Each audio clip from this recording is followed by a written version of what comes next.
So last task ɗinmu da za mu yi shi ne task ɗin Eclipse ɗin ga. Dama na faɗa muku abu biyu ne ga testnet ɗin ga, shi ne wanga ga Aurora testnet. Shi ne Aurora testnet da Eclipse ɗin ga, shi ke ga second phase. So za ku yi navigating zuwa ga Eclipse section ɗin ga. Wanga ne na bridging daga BTC zuwa Solana DevNet. So you navigate, in kun ka danna ɗan logon ga zai kai ku directly zuwa ga wajen testnet ɗin. Kun ga daga BTC ne zuwa Solana DevNet. Daga BTC testnet zuwa Solana DevNet. So nan kuna requiring ɗin Phantom Wallet. So already kun riga kun yi connecting ɗin MetaMask wallet ɗin ku tun daga farko.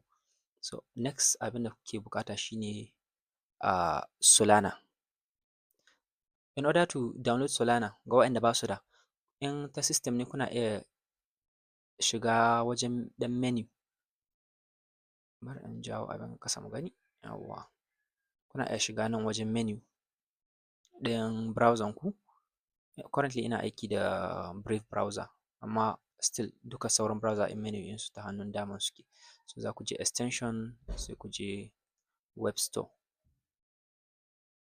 Idan kuka je web store, nan za ku yi searching ɗin Phantom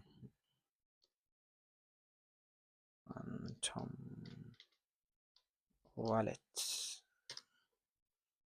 Za ku gan shi ne zai ɓullo sama gaba ɗaya. Phantom wallet da kun danna shi zai searching.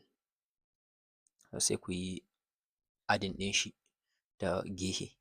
So already tunda ina da shi kun ga nawa remove yassa. So ga waɗanda ba su da add ne naku zai zama add wajen ɗin. Sai ku yi adding ɗin shi. Idan kun kai adding sai ku dawo wajen task ɗin. Za ku yi setup ɗin wallet ɗin kamar yadda kuke setup ɗin sauran web3. Za ku yi creating account. Idan kuka yi downloading extension in ya buɗe zai nuna muku wajen import wallet sannan da create account.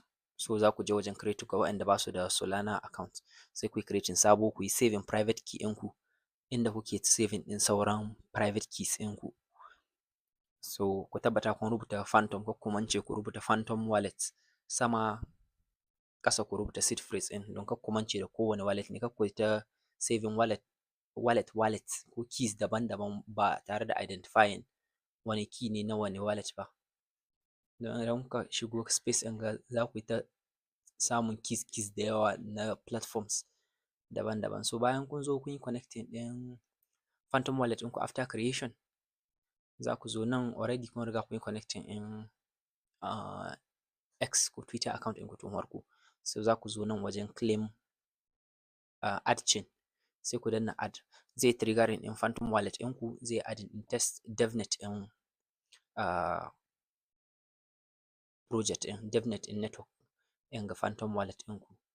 Nan zai nuna muku wajen faucet, ku yi claiming faucet. So za ku danna claim faucet. So guda ne za ku yi claiming faucet ɗin. Zai triggering ɗin test faucet ɗin MetaMask. So sai ku yi approving ɗin test faucet ɗin. So ina tunanin kaman ga user ko ga kowane account in dai mutum ya ƙara tax ɗin kaman sun yi designing in website ɗin ya yi excluding wallet ɗin ka faucet ɗin ya bashi. So ga sabon account there is high probability na za ku yi claiming ɗin shi ba tare da ya nuna muku error ɗin ga da yake nuna mini ba. So bayan kun yi claiming ɗin shi sai ku yi claiming ɗin test faucet ɗin BTC. So test faucet ɗin BTC shi ma zai triggering ɗin MetaMask ne. Same MetaMask ne zai ƙara buɗewa na claiming ɗin duka faucet ɗin. So kun ga has successfully been sent. Na test faucet ɗin BTC ne. So za ku zo nan kuma sai ku yi claiming ɗin faucet ɗin DevNet na Solana. So shi ma bari in danna shi mu gani. Okay. Shi ma bai responding. Okay. Ads blocker na kunne.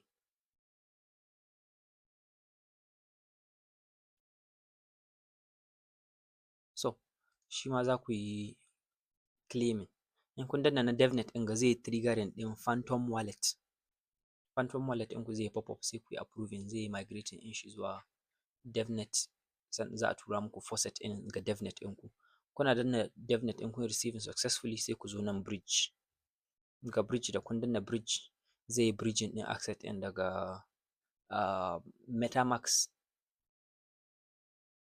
testnet ɗinsu, zai bridging ɗin shi zuwa Solana chain, zuwa Solana DevNet ɗinsu. Shikenan kun yi completing in tax ɗin gaba ɗaya. Kamar yanzu wanga accept, wanga approved, wanga ya ƙara pop up in MetaMask. Wanga request from Photon chain fee approve confirm. Zai bridging ɗin access ɗin wanga transaction submitted successfully. Kuna iya danna nan ku ga transaction ɗin ga explorer ɗinsu. Shikenan kun ƙare testnet tax ɗin Photon na fees ɗin ga. Sai idan sun hidda wani tax to zan yi updating ɗinku, amma idan ba su hidda wani tax ba currently wanga ɗin kawai tax ɗin da sun ka hitar da is active yanzu ga. So far this is the transaction. Mun ƙare.